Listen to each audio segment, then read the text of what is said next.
Bonsoir à tous. Ce soir, je vous propose de regarder un texte très connu, tellement connu que parfois des inconvertis même parlent des disciples sur le chemin d'Emmaüs sans vraiment savoir de quoi il en retourne. Pour dire que c'est un passage extrêmement connu, largement commenté. Donc, nous allons ce soir nous poser des questions que certainement beaucoup se sont posées, peut-être sans vraiment espérer avoir une réponse ou en cherchant une réponse difficile à trouver. Et on va regarder un petit peu ça sous un angle un peu différent, comme d'habitude, puisqu'il existe des tas de commentaires qui sont très très bien sur ce texte, donc c'est pas la peine de répéter. Nous allons un peu creuser le texte en profondeur. Vous allez voir, on va aller un petit peu plus loin, on va aller très loin, mais je pense que ça va être intéressant. Je vous propose, dans un premier temps, de lire le texte, pour l'avoir bien à l'esprit. Luc chapitre 24, versets 13 à 32. Et voici, ce même jour, deux disciples allaient à un village nommé Emmaüs, éloigné de Jérusalem de 60 stades, et ils s'entretenaient de tout ce qui s'était passé. Pendant qu'ils parlaient et discutaient, Jésus s'approcha et fit route avec eux. Mais leurs yeux étaient empêchés de le reconnaître.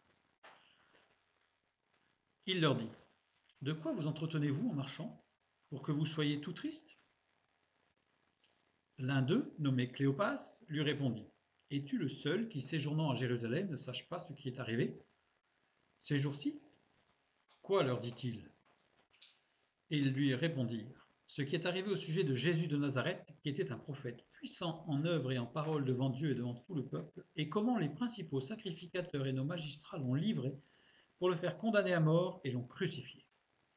Nous espérions que ce serait lui qui délivrerait Israël, mais avec tout cela, voici le troisième jour que ces choses se sont passées. Il est vrai que quelques femmes d'entre nous nous ont fort étonnés. S'étant rendues de grand matin au sépulcre et n'ayant pas trouvé son corps, elles sont venues dire que des anges leur sont apparus et ont annoncé qu'il est vivant. Quelques-uns de ceux qui étaient avec nous sont allés au sépulcre, et ils ont trouvé les choses comme les femmes l'avaient dit. Mais lui, ils ne l'ont point vu. Alors Jésus leur dit, ô hommes sans intelligence et dont le cœur est lent à croire tout ce qu'ont dit les prophètes, ne fallait-il pas que le Christ souffrit ces choses et qu'il entrât dans sa gloire? Et, commençant par Moïse et par tous les prophètes, il leur expliqua dans toutes les Écritures ce qui le concernait. Lorsqu'ils furent près du village où ils allaient, il parut vouloir aller plus loin. Mais ils le pressèrent en disant, « Reste avec nous, car le soir approche, le jour est sur son déclin. » Et il entra pour rester avec eux. Pendant qu'ils étaient à table avec eux, il prit le pain, et après avoir rendu grâce, il le rompit et le leur donna. Alors leurs yeux s'ouvrirent, et ils le reconnurent. Mais il disparut de devant eux. Et ils se dirent l'un à l'autre, « Notre cœur ne brûlait-il pas au-dedans de nous lorsqu'il nous parlait en chemin et nous expliquait les Écritures ?» Je me suis arrêté là. On aurait pu continuer quelques versets, mais nous avons ici l'essentiel de ce que nous allons voir ce soir. Évidemment, ceux qui écoutent, je leur suggère d'aller plus loin dans la lecture. Quelle est la première question qui vient à l'esprit à la lecture de ce récit? Je vous laisse un tout petit peu réfléchir pour voir quelle est dans votre pensée la première question qui vient. Aucune, d'accord. Eh bien moi, qui étaient les disciples? Voilà. C'est la première question qui vient à l'esprit, puisqu'il y a une sorte de mystère qui plane autour des disciples qui sont ici sur le chemin d'Emmaüs. Donc on va se poser la question, qui est le compagnon de Cléopas? Pourquoi? Parce qu'il y en a un, il est nommé, Cléopas. Mais l'autre, on nous dit qu'il y a deux disciples. À un moment donné, ils parlent entre eux, ils parlent à Jésus. Cléopas prend la parole, mais l'autre. Qui est l'autre? Luc 24, 13, et voici, ce même jour, deux disciples allaient à un village nommé Emmaüs, éloigné de Jérusalem de 60 stades, et un peu plus loin, verset 18, l'un d'eux, nommé Cléopas, lui répondit, « Es-tu le seul qui, séjournant à Jérusalem, ne sache pas ce qui s'est passé ?» Donc ça veut dire qu'ici, on montre bien qu'il y a deux, on insiste sur le fait qu'ils sont deux, on en nomme un et pas l'autre. Pourquoi? Et on va se poser la question. Alors, certains vont me dire, ouais, bon, ça n'a pas beaucoup d'intérêt. Vous allez voir que ça a un intérêt particulier. Certains disent qu'il peut s'agir de Pierre. Certains commentateurs disent qu'il s'agit de Pierre.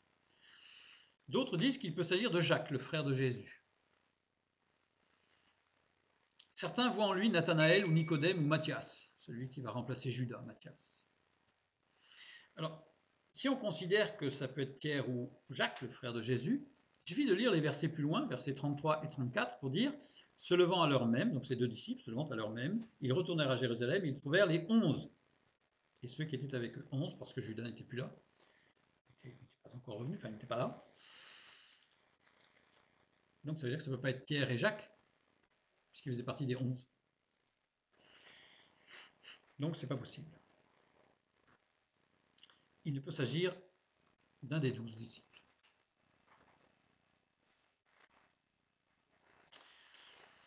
Quand on lit Luc chapitre 24, versets 33 et 34, il nous est bien dit « Ils trouvèrent les 11 et ceux qui étaient avec eux assemblés, et disant, le Seigneur est réellement ressuscité et il est apparu à Simon. » Alors, là, il y a une petite ambiguïté sur « et disant ».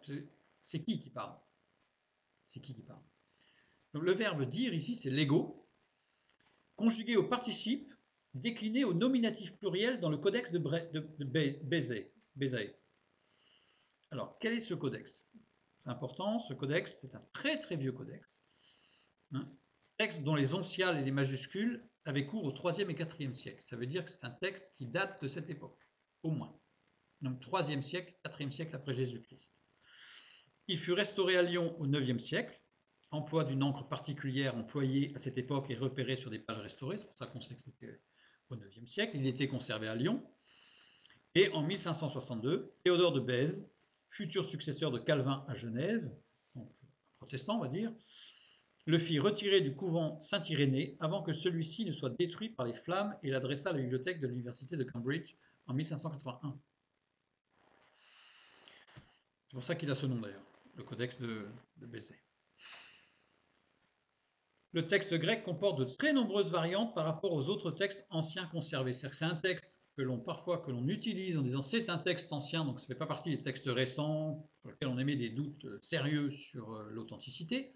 Mais ce texte-là, en fait, est très très ancien, donc on l'utilise comme valeur sûre, alors qu'en fait, il existe énormément de variantes. Si vous allez sur Internet, vous verrez, il y a énormément, c'est par dizaines et dizaines qu'il y a des variantes, et des variantes qui, justement, corroborent à certaines doctrines catholiques et variantes qui sont apparues à l'époque où apparurent les variantes catholiques. Donc, texte qui a été remanié à maintes reprises.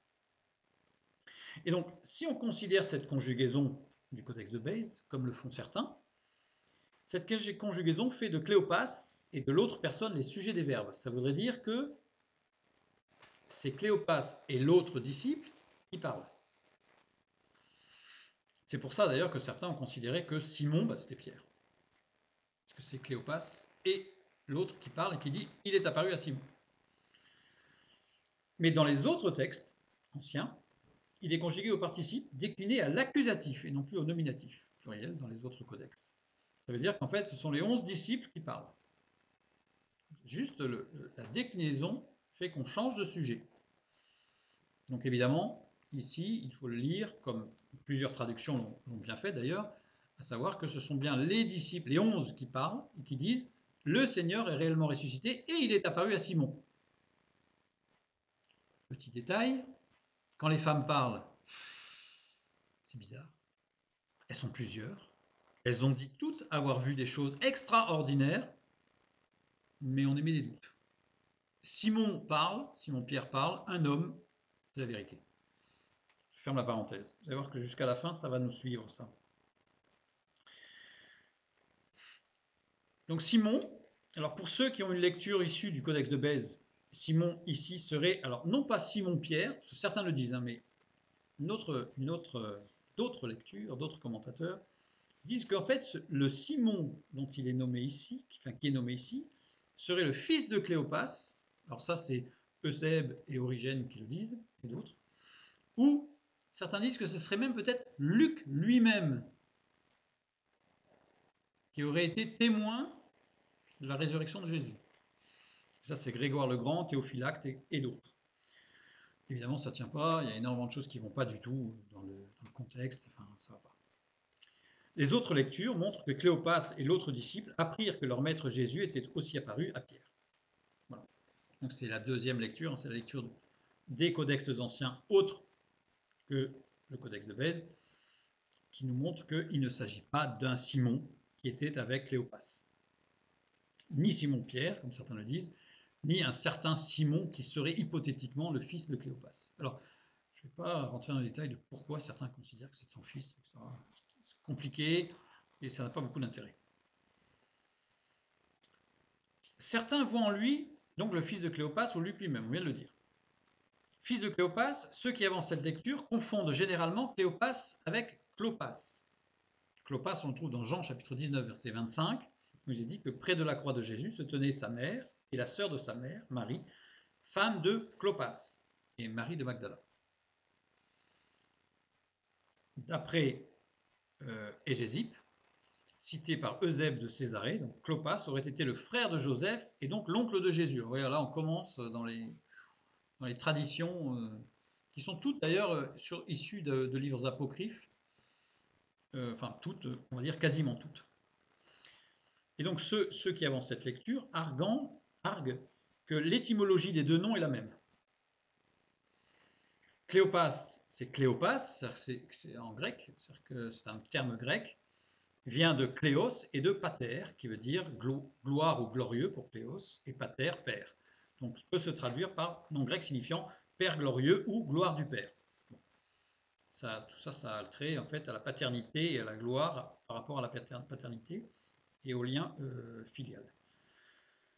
Alors que Clopas, lui, est un terme d'origine araméenne.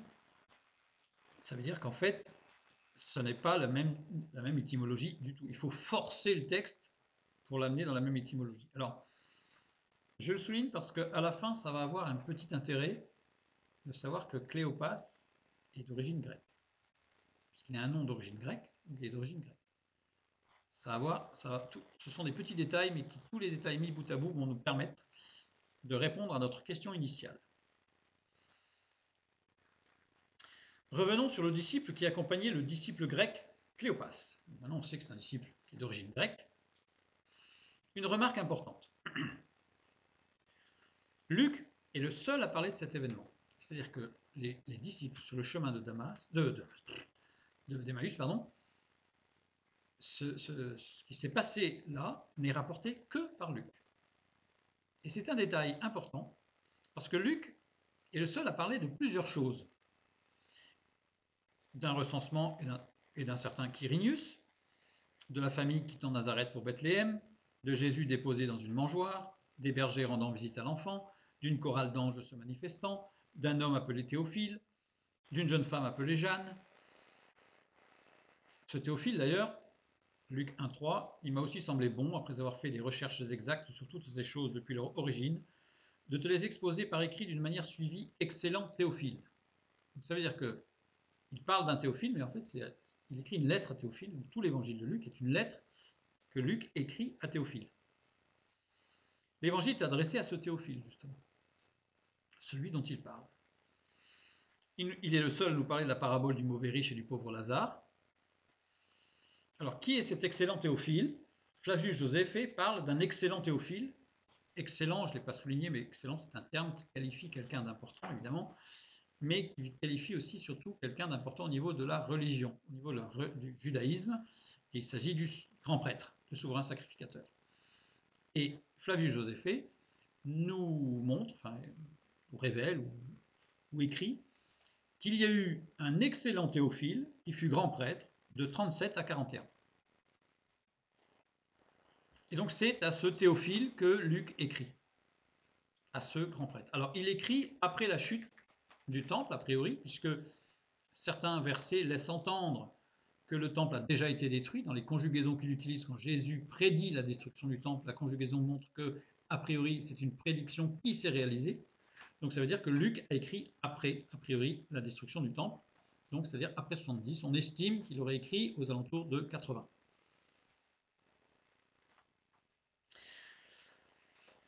Alors, qui est Quirinius? Quirinius, c'est celui qui va remplacer le grand prêtre Joazar, qui a été nommé par Hérode Archélaos ou Archélaüs, celui-là même qui était méchant, pas celui qui voulut tuer Jésus, qui était Hérode le Grand, c'était son père.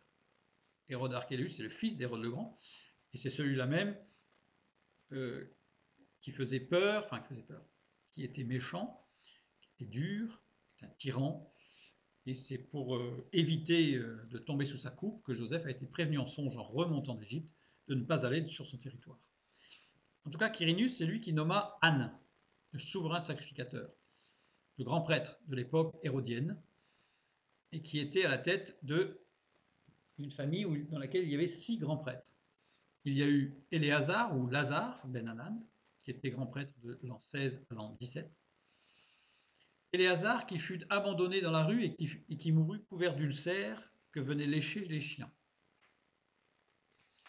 Ensuite, il a eu une fille qui épousa Caïphe, celui-là même qui fut contraint de faire condamner Jésus par les religieux.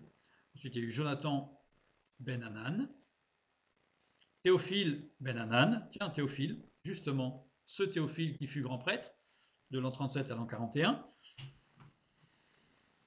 qui avait une fille qui se prénommait Jeanne, tiens justement Jeanne dont parle Luc. Luc qui écrit à Théophile. Donc on retrouve cette Jeanne dans Luc chapitre 8 verset 3 qui nous est dit: Jeanne, femme de Chouza, intendant d'Hérode, Suzanne et plusieurs autres qui l'assistaient de leurs biens. Donc Jeanne, femme de Chouza, intendant d'Hérode. Donc très au fait du monde politique. Ça va avoir de l'importance. Ensuite, il a eu Matthias ben Hanan en 43. Et enfin, Hanan ben Hanan, le même nom que son père, le dernier de ses fils, celui-là même qui fit lapider Jacques, le frère de Jésus, en 61. Donc ce qu'on remarque, c'est que Luc donne des informations, il écrit à Théophile et il donne énormément d'informations et de détails qui sont très proches de ce monsieur Théophile. C'est normal, il s'adresse à quelqu'un, il veut lui montrer les faits tels qu'ils se sont produits autour de Jésus, de la venue d'un homme Jésus, qui en réalité était le Christ, le Messie attendu. Et donc il utilise tout ce que Théophile connaît directement et indirectement, personnellement, pour bien valider et ancrer son récit dans une réalité vécue, concrète, très proche de Théophile. C'est-à-dire que Luc, l'évangile de Luc, alors on pourrait faire des analyses sur l'évangile de Marc, de Matthieu et de Jean, bien sûr. Ce soir, on va rester focalisé sur Luc. Donc on voit que Luc est très proche, je dirais, de quelque chose de concret et de réel. Il n'est pas dans l'ultra-spiritualité qui ferait que son récit serait complètement déconnecté de la réalité. Bien au contraire, on a une multitude d'informations qui sont très connectées à la réalité et aux aspects concrets de la vie familiale, intime même, de Théophile. D'ailleurs, la parabole du mauvais riche et du pauvre Lazare n'est en réalité que la description de la famille de Théophile. Pourquoi? Parce qu'on sait par les écrits de Flavius Joséphée et puis aussi Pline l'Ancien que ce Han a eu des enfants qui ont été souverains sacrificateurs et il a perdu aussi un de ses enfants qui était assez jeune, parce que tous ont vécu assez vieux, mais un de ses enfants qui est mort assez jeune et qui correspondrait évidemment au mauvais riche qui serait mort justement alors que dans les dates qui seraient similaires à celles d'un pauvre Lazare qui serait en réalité le fils aîné de Anne. Donc on voit que tout ça c'est très très concret et que Jésus quand il a parlé, alors on voit que Lazare a été souverain sacrificateur entre l'an 16 et l'an 17. Jésus étant né en moins 7, ça veut dire que 7, 16, 14, ça veut dire qu'il avait Jésus avait 24 ans quand cet homme a été éjecté de la sacrificature. Donc c'est plus tard qu'il s'est retrouvé dans la rue. Donc quand Jésus a annoncé cette parabole, en fait, c'était des faits qui s'étaient réalisés, qui s'étaient passés sous les yeux de tous. Voilà. Et justement, ce pauvre Lazare qui a été abandonné dans la rue et couvert d'ulcères et que les chiens venaient lécher. Donc on a exactement la description de la parabole que Jésus annonce. Et dont parle Luc, et il est le seul à en parler, et pour cause, c'est quelque chose qui touche tout particulièrement Théophile, puisque c'était dans sa famille. Donc on voit que le témoignage de Luc n'est pas du tout une sorte de témoignage au hasard des informations glanées de ci, de là, mais qu'il a vraiment construit son texte pour s'adresser à ce monsieur Théophile. Donc là, je renvoie vers des études, hein, le riche et le pauvre Lazare, Caïphe, l'homme qui dut condamner Jésus, et pourquoi la naissance de Jésus pendant le recensement, sont des études qui explicitent un petit peu tout ce que je viens de dire. Là, j'en ai fait un résumé très rapide, mais si vous voulez avoir plus d'informations et plus de détails, vous allez voir ces 3 études, et vous en aurez plus. Donc là, en fait, on voit bien que l'évangile est adressé à ce Théophile. Elle est, je dirais, tout particulièrement adressée à ce Théophile. Le Saint-Esprit l'ayant évidemment inspiré et nous l'ayant amené jusqu'à nous, ça veut dire qu'il est aussi adressé à nous. Mais on voit qu'il est, surtout ce qui est important, ce que je veux souligner, c'est qu'entre autres, cet évangile de Luc est ancré dans quelque chose de concret et de vécu. Même par rapport à ce qu'on va voir ce soir, c'est important. C'est très important. Donc Luc ne nomme pas le disciple avec Cléopas. Luc, dans tout son évangile, fait très attention de nommer tout ce que, de chaque témoignage donné, et surtout tous les témoignages qu'il est le seul à rapporter. Luc fait attention que ces témoignages-là soient connus, qu'il y ait des éléments connus de Théophile. Là, il ne nomme pas le disciple qui est avec Cléopas, il nomme Cléopas, mais il ne nomme pas le disciple qui est avec Cléopas, laissant supposer que cette personne devait être connue de Théophile, puisque Luc n'a rien laissé au hasard et n'a rien dit que Théophile ne pouvait pas vérifier. Donc Cléopas, pour un peu que Théophile ne le connaissait pas, il pouvait vérifier qui était Cléopas. En tant qu'ancien souverain sacrificateur, il avait accès à énormément d'informations, alors plus aux archives généalogiques qui étaient dans le temple, puisque le temple a été détruit, mais il avait accès à l'administration romaine, surtout que Théophile était nommé par les Romains, Quirinius. Donc c'était quelqu'un qui avait accès, Théophile étant un nom grec, en plus il était helléniste, c'est-à-dire assurément qu'il parlait le grec et le latin. Donc il avait accès à toutes les informations romaines. Alors, nous avons ce texte dans les versets 22 et 23. Il est vrai que quelques femmes d'entre nous nous ont fort étonnés. Donc ça va être le premier indice qui va nous amener. Alors on a eu c'est le deuxième, parce que le premier indice, c'est que certainement que Théophile connaissait ce disciple que Luc n'a pas nommé, puisque tout est fait pour que Théophile puisse tout vérifier. Alors là, il n'est pas nommé, donc sinon c'est pas vérifiable, mais certainement qu'il connaissait déjà ce récit. Et on va voir petit à petit qu'en effet, Théophile connaissait ce récit, ce qui s'était passé sur le chemin d'Emmaüs. Il est vrai que quelques femmes d'entre nous nous ont fort étonnés. S'étant rendues de grand matin au sépulcre, et n'ayant pas trouvé son corps, elles sont venues dire que des anges leur sont apparus et ont annoncé qu'il est vivant. La question, qui sont les femmes qui alertent au tombeau de grand matin? Alors, Luc, puisqu'il dit, il parle de ces femmes-là, forcément, il va énoncer qui se trouve parmi ces femmes. Luc, chapitre 23, versets 55 à 24, 10. Alors c'est un passage assez long, mais je souhaite le lire quand même, parce qu'il faut bien comprendre ce qui se passe. Les femmes qui étaient venues de Galilée avec Jésus accompagnèrent Joseph, virent le sépulcre et la manière dont le corps de Jésus y fut déposé, et s'en étant retournées, elles préparèrent les aromates et les parfums. Puis elles se reposèrent le jour du Shabbat selon la loi. Le premier jour de la semaine, elles se rendirent au sépulcre de grand matin, portant les aromates qu'elles avaient préparés. Elles trouvèrent que la pierre avait été roulée de devant le sépulcre, et étant entrées, elles ne trouvèrent pas le corps du Seigneur Jésus. Comme elles ne savaient que penser de cela, voici 2 hommes leur apparurent en habits resplendissants. Saisies de frayeur, elles baissèrent le visage contre terre. Mais il leur dit, pourquoi cherchez-vous parmi les morts celui qui est vivant? Il n'est point ici, mais il est ressuscité. Souvenez-vous de quelle manière il vous a parlé lorsqu'il était encore en Galilée, qu'il disait, il faut que le Fils de l'homme soit livré entre les mains des pécheurs, qu'il soit crucifié, et qu'il ressuscite le 3e jour. Et elles se ressouvinrent des paroles de Jésus. À leur retour du sépulcre, elles annoncèrent toutes ces choses aux 11 et à tous les autres. Celles qui dirent ces choses aux apôtres étaient, alors vous voyez là on retrouve la précision de Luc, parce qu'il fait tout le récit, puis il dit à Théophile, tu pourras vérifier mon ami, parce que voici celles que tu pourrais interroger si tu le souhaites. Celles qui dirent ces choses aux apôtres étaient Marie de Magdala, Jeanne, Marie mère de Jacques, et les autres qui étaient avec elle. Mais il insiste sur 3 noms. Marie de Magdala, Jeanne, Marie, mère de Jacques. Jeanne, on sait qui c'est. Jeanne, c'est sa fille. Donc, il dit à Théophile, tu peux interroger ta fille, mais tu peux aussi en interroger d'autres si tu le souhaites. Alors, Marie, mère de Jacques, il écrit en 80, sachant que le frère de Théophile a fait crucifier le fils de Marie, mère de Jacques. Oui, donc, quand Luc dit à Théophile, tu peux interroger la mère de celui que ton frère a fait crucifier, on sent que c'est dans le concret quand même. Hein. Donc Luc, il va droit au but. Matthieu, chapitre 28, verset 1.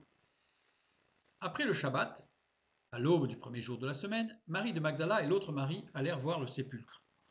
Matthieu ne souligne la présence que des deux Maries, Marie de Magdala et l'autre Marie. Celles qui sont aussi mentionnées d'ailleurs par Luc. Marie de Magdala et Marie, mère de Jacques. Marc chapitre 16, versets 1 et 2, nous lisons.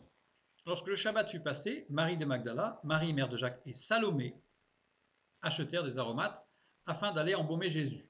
Le premier jour de la semaine, elles se rendirent au sépulcre de grand matin, comme le soleil venait de se lever.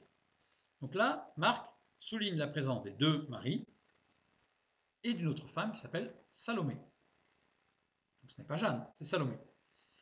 Donc les deux Marie, on les retrouve. Salomé, alors certains voient en elle la mère de Jacques et Jean, les fils de Zébédée, en cumulant certains textes, donc Matthieu 27, 56, Marc 15, 40, 15, 47 et 16, 1. Donc ils arrivent à l'hypothèse que Salomé serait la mère de Jacques, femme de Zébédée. D'autres voient en elle Marie, la mère de Jésus, qui aurait changé de nom à sa conversion. Alors pourquoi je dis ça? Je renvoie vers l'étude de voir les questions qui entourent la venue de Jésus pour comprendre cette phrase qui a été donnée par Siméon lorsqu'il a l'enfant dans les mains, il dit qu'une épée te transpercera l'âme, etc. Donc en fait là c'est pour montrer, Siméon insiste sur le fait que Marie, la mère de Jésus, devra aussi passer par la repentance, par la conversion, donc parce qu'elle est une femme comme les autres, et elle aussi devra connaître la conversion, mais ça je renvoie vers l'étude pour avoir toute l'explication. Alors, qu'est-ce qui peut appuyer cela? Personnellement, c'est ce que j'opte plutôt pour cette hypothèse. Alors après, on pourrait le démontrer, mais voilà, on ne va pas le faire ce soir. Marie, Marie, le prénom Marie, c'est amère et révoltée, obstinée. Marie était une jeune femme, une jeune fille, qui était obstinée, qui était révoltée par rapport à l'autorité, etc. Donc, c'est elle qui a été choisie, parce qu'il fallait aussi une jeune femme obstinée et qui avait la volonté pour porter l'enfant de Dieu. Et Salomé, ça veut dire paisible. Donc on voit qu'il y a eu comme une transformation, et on l'a déjà souligné, toute personne qui connaît Christ se retrouve avec un nom nouveau, que c'est Dieu lui-même qui lui donne, et ce nom nouveau est empreint justement de fruits de l'esprit caractéristiques de cette personne, qui très souvent est une expression inverse de ce qu'était la personne avant. Comme Moïse, il est très coléreux et emporté, impulsif, et qui est devenu l'homme le plus patient, un homme très patient, souffrant et patient. Donc voilà. Donc, et plusieurs textes tendraient à montrer que cette Salomé, justement, c'est Marie qui a fait l'expérience, qui a rencontré Jésus-Christ comme sauveur, et non plus comme son fils, uniquement. Et dans Jean chapitre 20, verset 1, les premiers jours de la semaine, Marie de Magdala se rendit au sépulcre dès le matin, comme il faisait encore obscur, etc. Donc là, on ne parle que de Marie de Magdala. Alors, il y a des raisons, je dirais, orientées par rapport à l'orientation des textes et de chacun des évangiles. Nous, on va rester sur Luc. Donc Luc parle de Marie de Magdala, Jeanne, Marie, mère de Jacques, et des autres. Parmi les autres, il y avait Salomé d'ailleurs. Jeanne, seul Luc parle de Jeanne. C'est Jeanne justement qui est la fille de Théophile à qui il écrit. Donc il souligne que cette Jeanne était présente au sépulcre. Alors Luc 24, 13 à 15. Et voici, donc là on est vraiment sur les deux disciples sur le chemin d'Emmaüs maintenant. Et voici ce même jour, deux disciples allaient à un village nommé Emmaüs, éloigné de Jérusalem de 60 stades, et ils s'entretenaient de tout ce qui s'était passé. Pendant qu'ils parlaient et discutaient, Jésus s'approcha et fit route avec eux.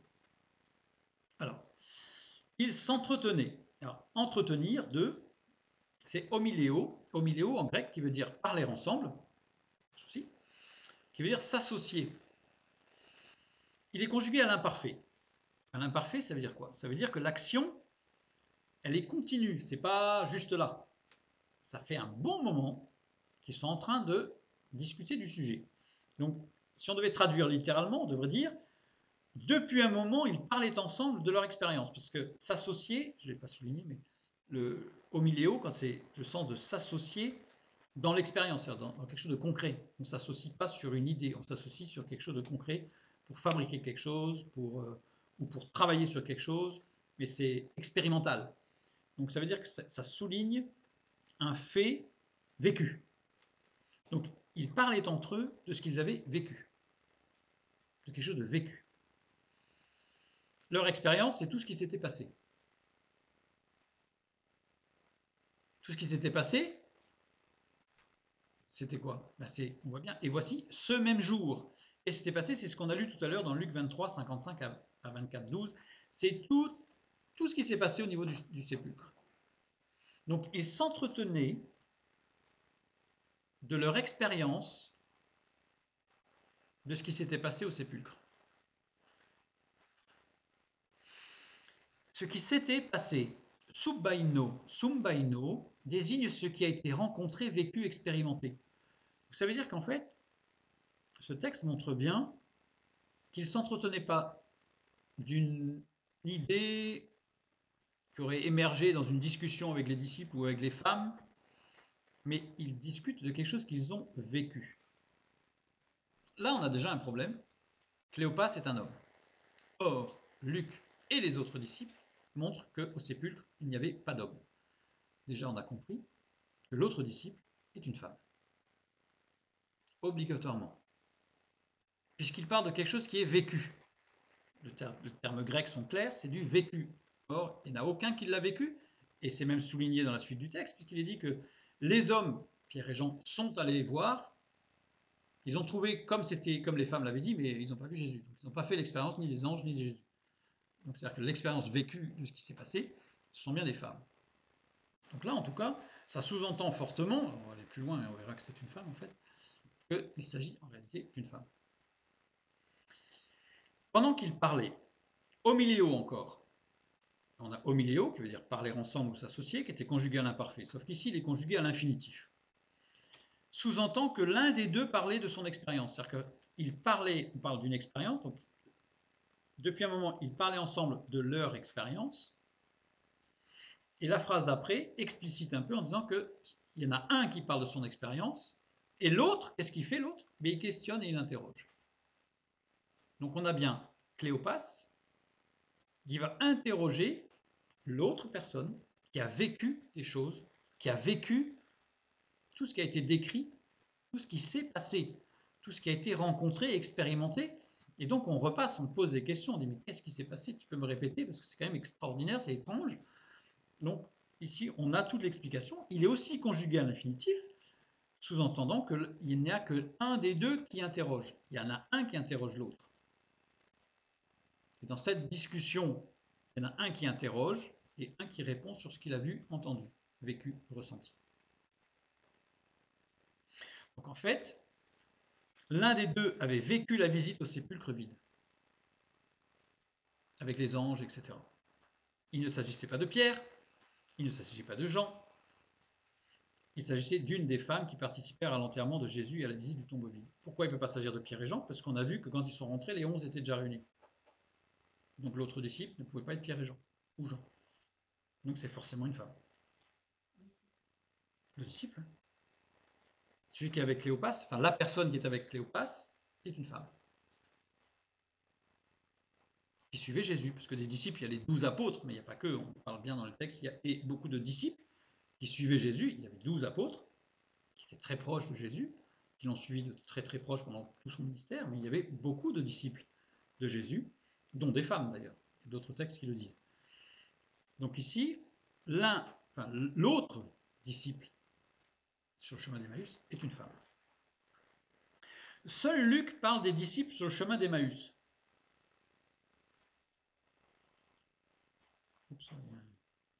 Pas. Seul Luc parle de Jeanne au sépulcre de Jésus.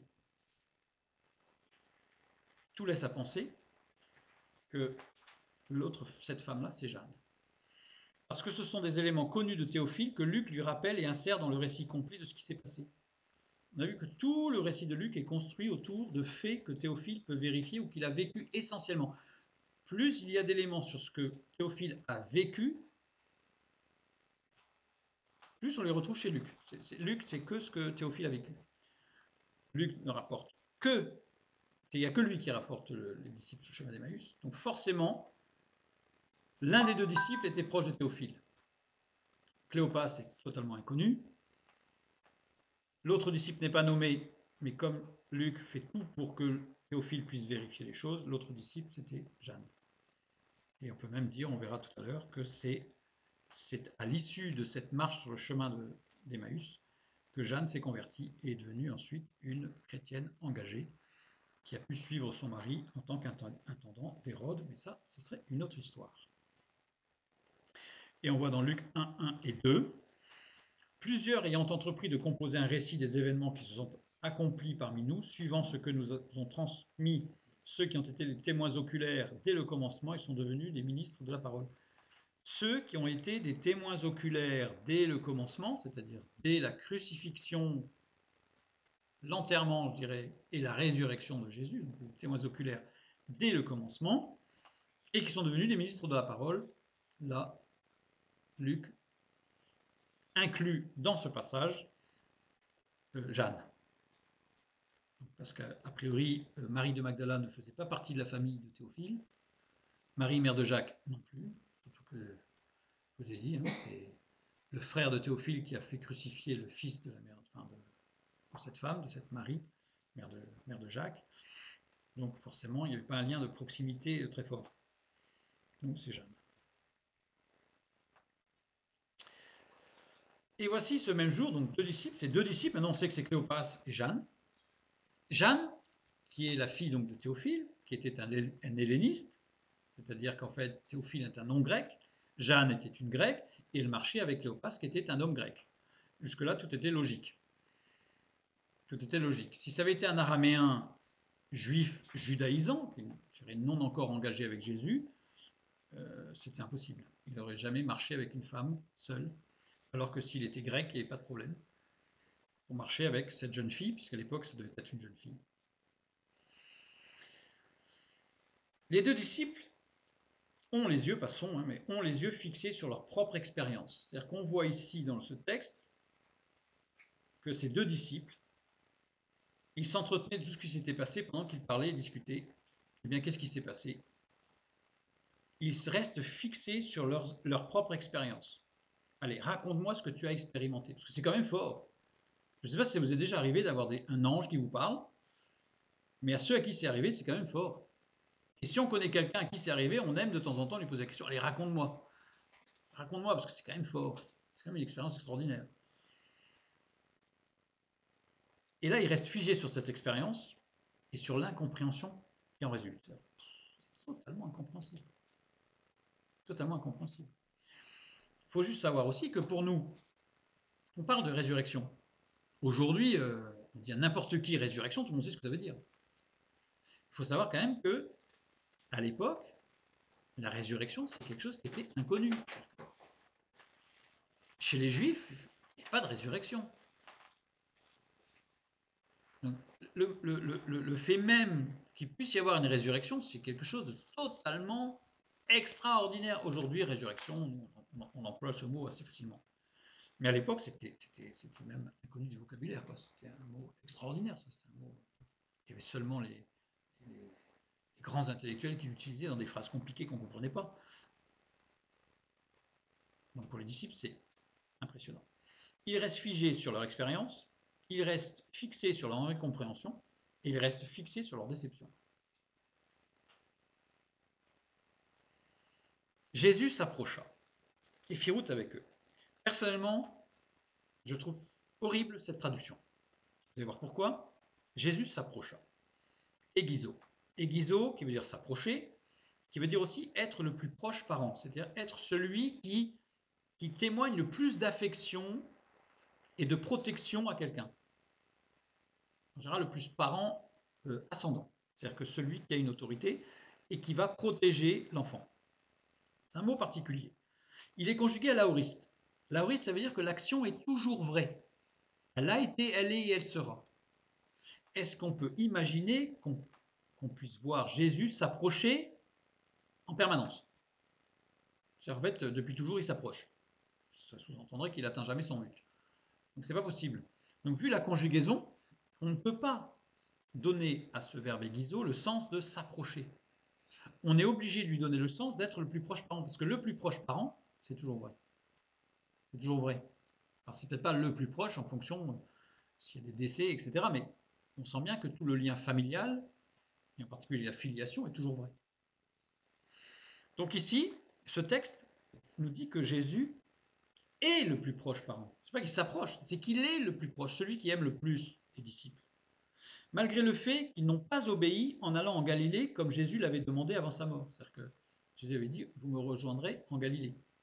Alors là, ces deux disciples, ils sont sortis du bon chemin et ils sont partis à Emmaüs dans une autre direction en se disant, c'est bizarre tout ça.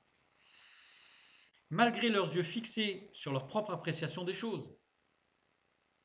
La preuve, les deux disciples ont les yeux fixés sur leur propre expérience, sur leur incompréhension, aussi puissante soit-elle. Parce que l'expérience de Jeanne, quand même, voir l'ange qui parle, le linge bien plié, le corps qui est plus là, c'est quand même assez extraordinaire. Pas beaucoup sur Terre ont pu vivre ça. Cependant, elle reste bloquée là. Eh bien, Jésus demeure celui qui leur manifeste le plus d'amour, celui qui est le plus proche parent. C'est-à-dire que ces deux disciples s'éloignent, et pourtant le texte nous dit que Jésus demeure en permanence celui qui veille sur eux. Il fit route avec eux, poreu omai, qui veut dire poursuivre le voyage qui a été commencé. Donc il poursuit ce qui a été commencé avec eux. Qu'est-ce qui a été commencé? Leur cheminement vers la compréhension, pour saisir par la foi que Jésus est le Christ. Adhérer à l'enseignement de quelqu'un. Il fait route avec eux, il va. Ce qui a été commencé, c'est quoi? C'est l'enseignement. Ce verbe vient d'un dérivé du même mot que peira, qui signifie expérimenter, apprendre à connaître par l'expérience. Conjugué à l'imparfait à la voix passive déponente. Ça veut dire quoi? À l'imparfait, c'est-à-dire que l'action est continue. Passive déponente, l'action est mue par l'esprit. Ça veut dire quoi? Jésus ne les a jamais quittés, il a toujours été avec eux. L'action est continue. Il a, depuis le début, il a commencé à les enseigner par tout ce qu'ils ont vu, entendu, expérimenté, ressenti aussi. Ça correspond à une parole de Jésus qui dit, dans Matthieu 28, 20, après cet événement, mais qui nous dit une vérité. Et voici, je suis avec vous tous les jours jusqu'à la fin du monde. Il n'a pas dit je serai, il dit je suis. C'est une vérité. Il n'a jamais quitté Cléopas et Jeanne. Jamais. Jésus ne leur a pas reproché d'être sur le chemin de Damas, sur le chemin d'Emmaüs. Est-ce que vous avez remarqué? Il n'y a aucun texte dans lequel Jésus va dire mais qu'est-ce que vous fichez là? Je vous avais dit d'aller en Galilée. Vous n'avez rien compris. Jésus ne leur reproche pas leur chemin. Et pour cause. Et pour cause. Parce que sur ce chemin d'Emmaüs, toutes choses ont été conduites par l'esprit. La voie est moyenne, passive déponente ou moyenne déponente. Donc ça veut dire que dans la parole de Dieu, ça montre que c'est le Saint-Esprit qui les a conduits, même sur ce chemin. Pourquoi? Parce que Jésus les accompagne. Ça faisait partie de la nécessité pour eux, une nécessité, de quelque chose de nécessaire pour leur vie tout entière. Luc 24, 25. Alors Jésus leur dit, ô hommes sans intelligence et dont le cœur est lent à croire pour tout ce qu'ont dit les prophètes. Il ne leur reproche pas d'être sur le chemin d'Emmaüs. Il leur reproche quelque chose d'autre. On va voir quoi. Je fais une petite pause. J'ai dit que Cléopas était un homme et que le second disciple était une femme, Jeanne. Alors là, on voit ô homme avec un S. Ah, j'ai un peu fait exprès de mettre ce texte, puisqu'en fait, le mot homme n'existe pas dans le texte grec. Il y a juste le terme sans intelligence, anoetos, qui veut dire sans intelligence, qui veut dire assujetti au sens. Ça ne veut pas dire complètement dépravé. Ça veut dire assujetti au sens. Donc ce n'est pas l'esprit qui vivifie et ce n'est pas l'esprit qui conduit leur vie, ce sont les sens, leurs réflexions, leurs analyses, aussi bonnes soient-elles, seront limitées. Et ce terme d'ailleurs est décliné au masculin pluriel parce que comme en français, en grec, s'il y a un homme et une femme, c'est au masculin. Voilà. Donc il n'y a pas au homme, c'est plutôt au vous êtes sans intelligence à la limite. Il n'y a pas le mot homme. Ips. Donc le verset suivant, le verset 16. Mais leurs yeux étaient empêchés de le reconnaître. C'est un texte aussi là qui est surprenant parce que on se dit, ouais, mais de toute façon, ils ne pouvaient pas le reconnaître puisque leurs yeux étaient empêchés de le reconnaître. Donc il y a quand même quelque chose qu'on ne comprend pas trop là. Alors on va regarder. Ce qui a été traduit par être empêché, c'est deux mots, c'est mais plus kratéo. Alors kratéo, ça veut dire être fort ou avoir la maîtrise de, ou mettre la main sur quelqu'un pour le remettre à une autorité. C'est-à-dire qu'on prend quelque chose, et une personne, c'est pas quelque chose, on prend quelqu'un, ça peut être soi, et que l'on remet à une autorité. Donc leurs yeux étaient empêchés d'être forts, d'avoir la maîtrise d'eux, ou de mettre la main sur quelqu'un pour le remettre à une autorité. Et le mot mais, c'est la négation. C'est pour ça que ça a été traduit par empêcher, parce que c'est ne pas être fort, ne pas avoir la maîtrise, ne pas mettre la main sur. Sauf que mais est une négation relative. C'est-à-dire qu'en grec, si on avait voulu que ce soit une négation absolue, ça aurait été ou.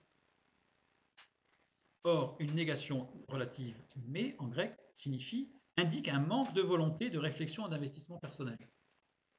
C'est-à-dire qu'en fait, c'est un manque d'engagement qui les a amenés à ne pas avoir la maîtrise d'eux, à ne pas avoir la... C'est un manque d'engagement de leur part. C'est pas que quelque chose les a empêchés, c'est qu'il y a eu un manque d'engagement de leur part qui les a amenés en fait à ne pas être, à ne pas avoir la force d'eux, à ne pas avoir la maîtrise d'eux, puisque ça se maîtrise par l'esprit et non pas par les sens. Donc là. Et kratéo, avoir cette maîtrise, est conjugué à l'imparfait. L'imparfait, il n'est pas au parfait. Ou il n'est pas au présent. Il est à l'imparfait. Ça veut dire quoi? C'est que l'action est continue. Cette position n'était pas circonstancielle.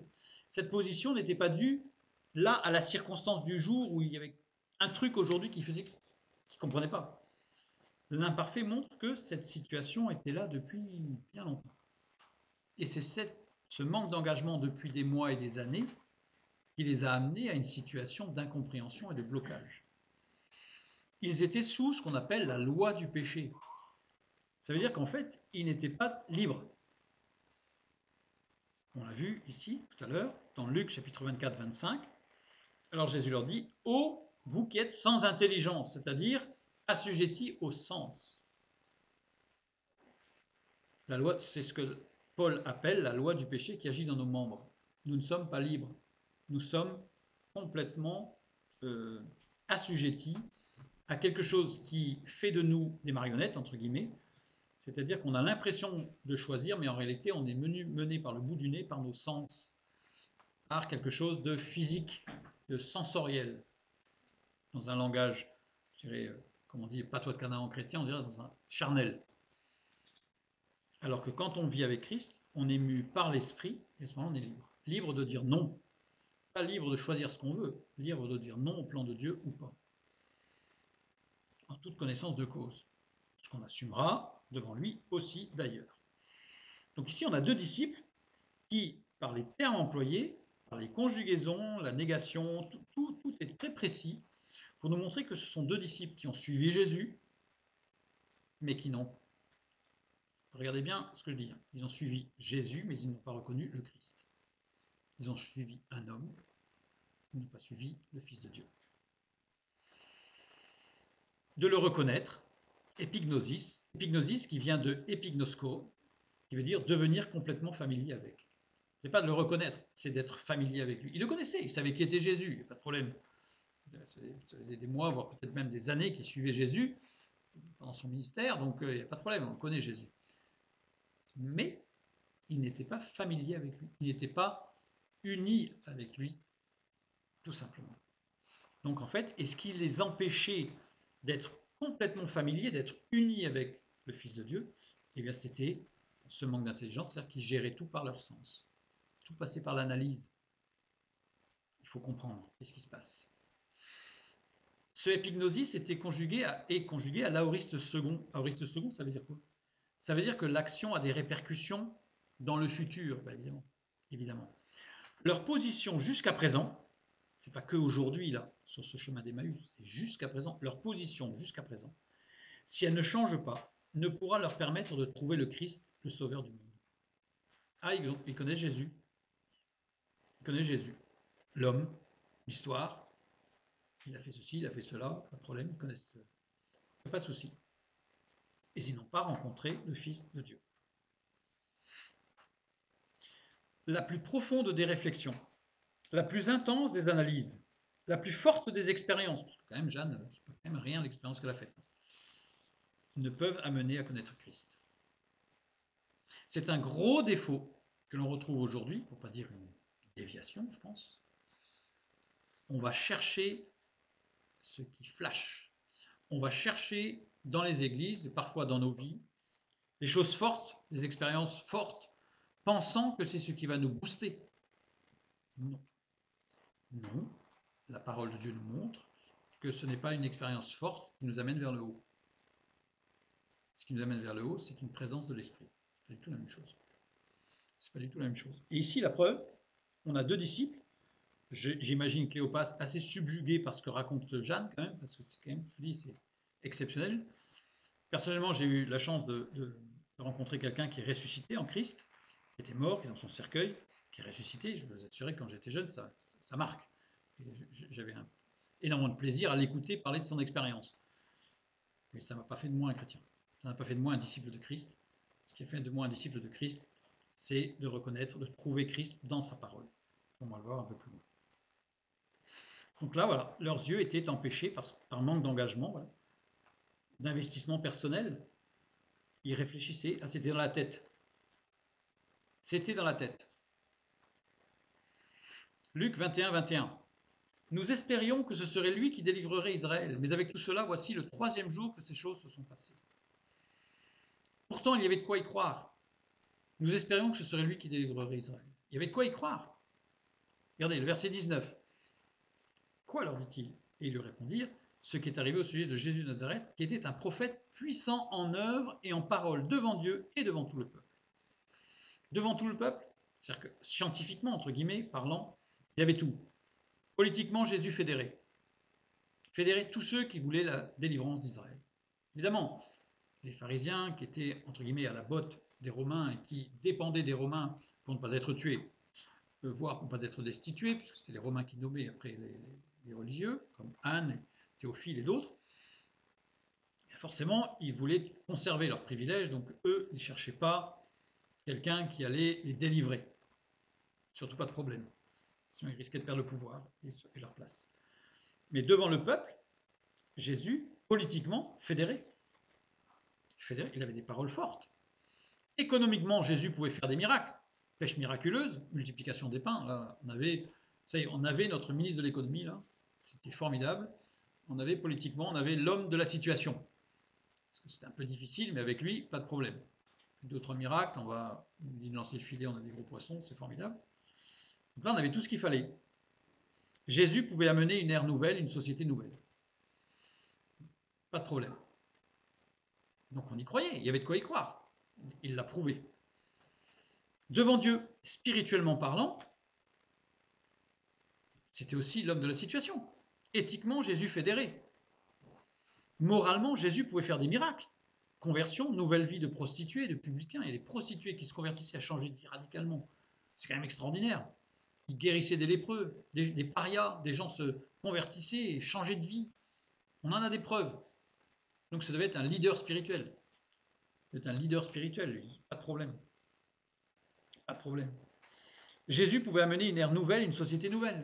Donc c'est-à-dire que, quelle que soit notre approche, spirituelle, religieuse, politique, sociale, Jésus était l'homme de la situation. Donc on y croyait.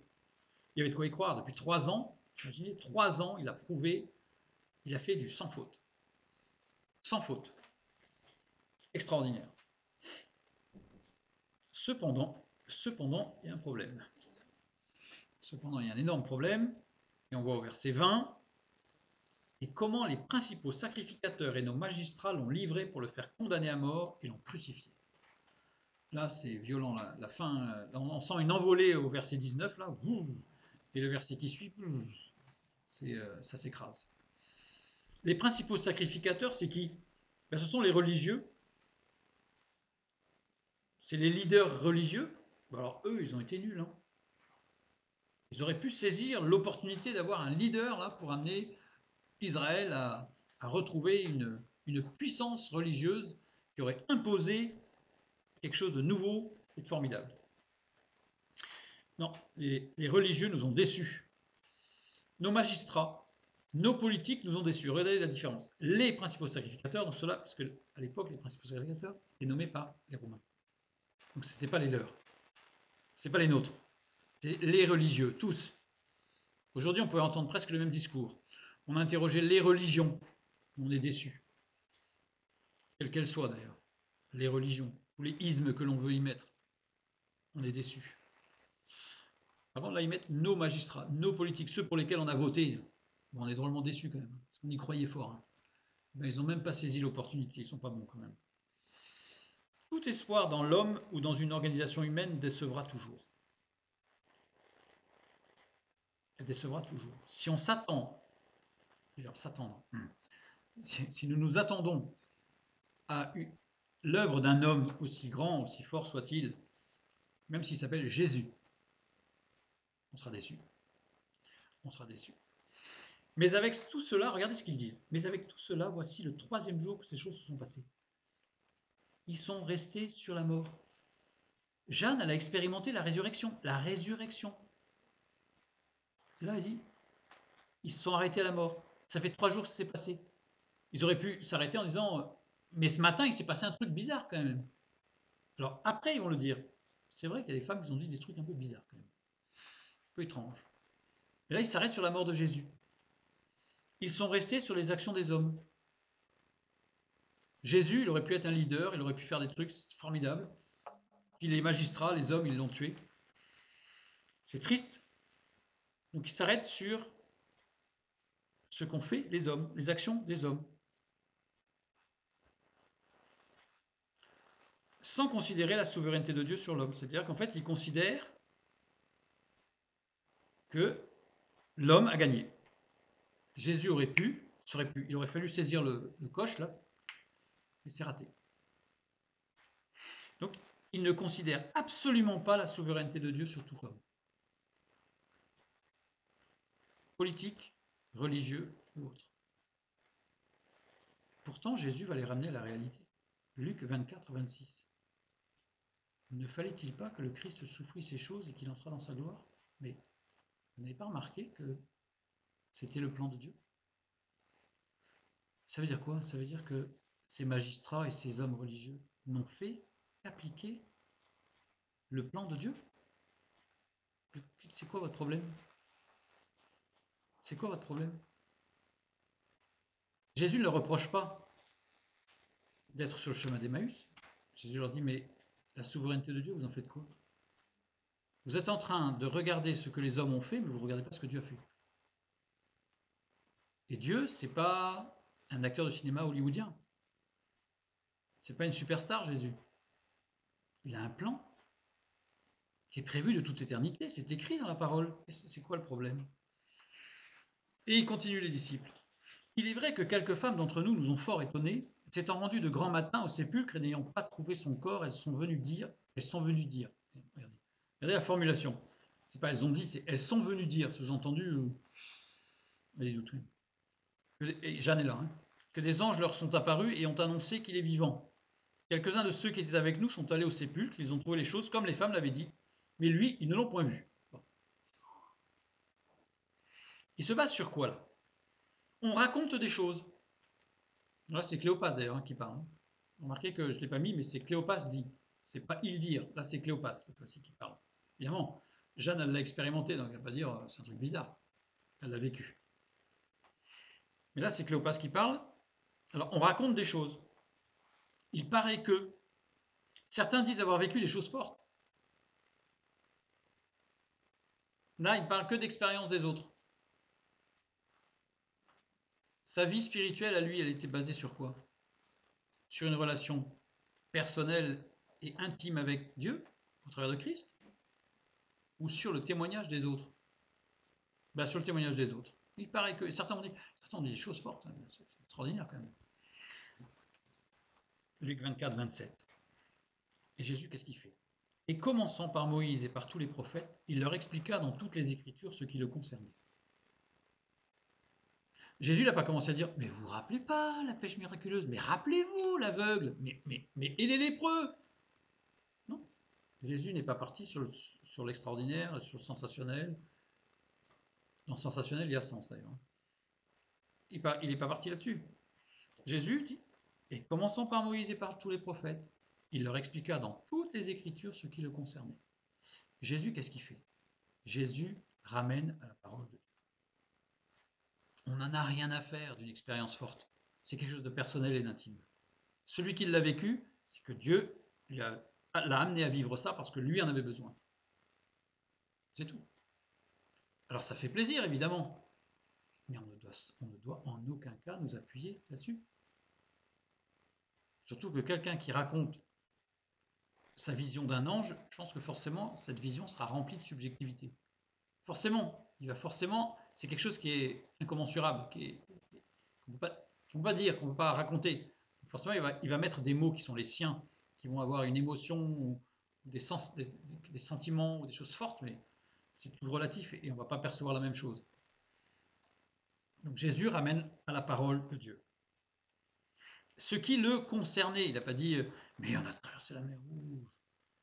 Ne vous rappelez pas. Élie qui a couru plus vite que le cheval. L'âne qui a parlé. Il y a des choses fortes. C'est la mer Rouge, David, Salomon, le temple. Non.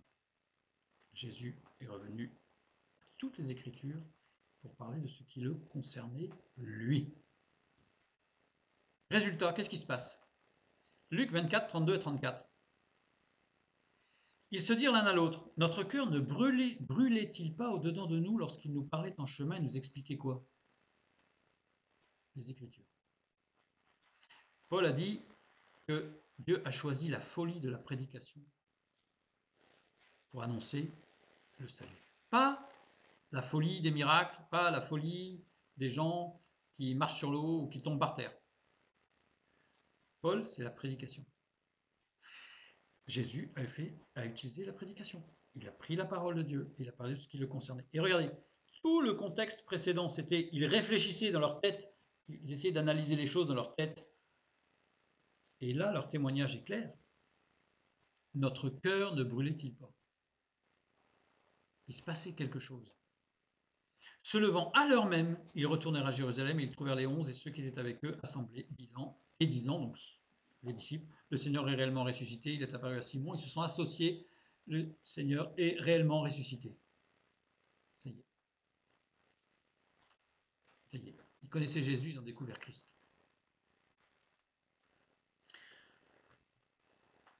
Ce qui est intéressant ici, pourquoi est-ce qu'il fallait que ce soit un homme et une femme? Parce que la problématique de l'homme et de la femme ne sont pas les mêmes.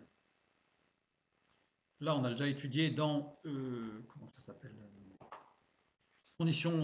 les conditions masculines et féminines dans la parole de Dieu. On a bien vu que l'approche, même dans l'histoire d'un homme et d'une femme, ne sont pas les mêmes. Or là, on a un homme et une femme, et tout l'ensemble, toute la déception, tout ça, ça correspond aux déceptions d'un homme et d'une femme. C'est-à-dire que l'ensemble de ce que nous pouvons ressentir comme déception est circonscrit ici par un homme et une femme. Tout est dit, tout est fait, et Jésus se révèle comme Christ à tous. Que Dieu vous bénisse et à bientôt.